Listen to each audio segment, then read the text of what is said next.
What's a respectable finish to this season? Oof.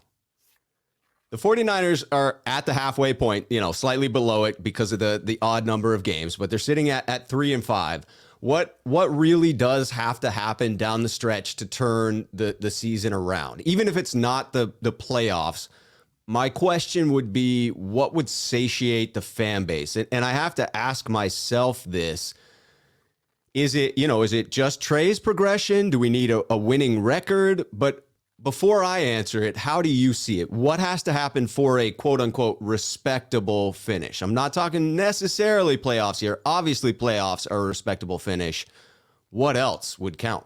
Well, sure. I mean, if the Niners could pivot right now and start playing all their youngsters, and even if they missed the playoffs, they would get all this development from Trey Lance and Trey Sermon and Aaron Banks. And that would be, I think Niner fans would actually accept that.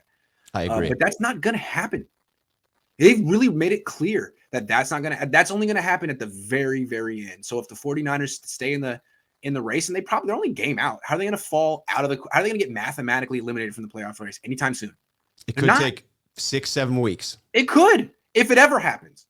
So, I mean, I think given that we sort of know where this is going, the only way to redeem this season is for the Niners to actually make the playoffs. Otherwise, it was just a giant waste of time. A giant waste of time. So make the playoffs. And you're only one game out. Great. Okay. Make the playoffs. You got to do it. But even then, if you do that and you lose in the first round and then you bring back Jimmy next year, it's like, well, maybe that playoff run wasn't for the best. It was fun. We don't have very many of those. We got a winning record, but even that kind of set us back. Cause once again, we're like not embracing the future. But anyway, that's what they have to do. And I think that Kyle understands that. I think he's all in for a playoff berth, doing whatever he can.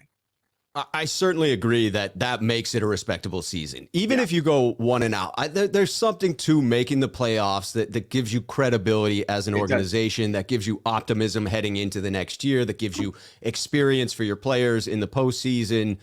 For me, it has to involve some progression for Trey Lance in order for this to be a successful season. If we never get back to Trey getting snaps in a game, you can't count that as a successful season in my book. I agree. I'm with you. And that's something Kyle's going to have to think about.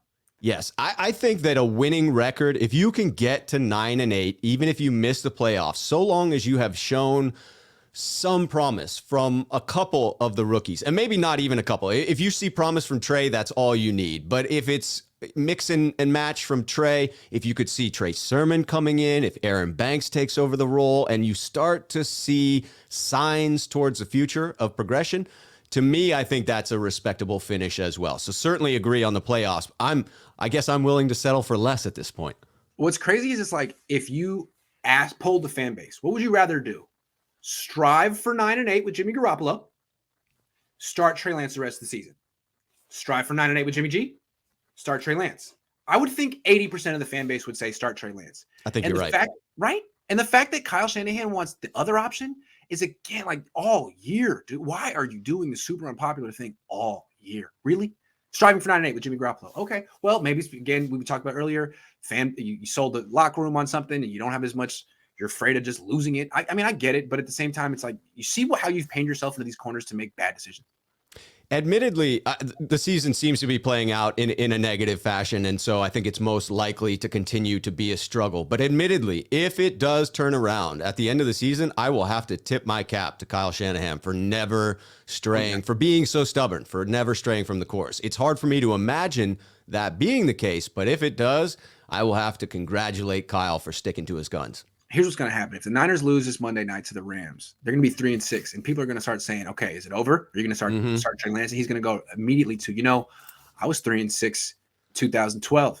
Washington football team. That ended up going on a run. He's going to say that. Now, in 2012, he had a rookie quarterback who made a big leap and started improving and playing better. Niners don't exactly have that, but he's not going to give up if they lose to the Rams, is my prediction.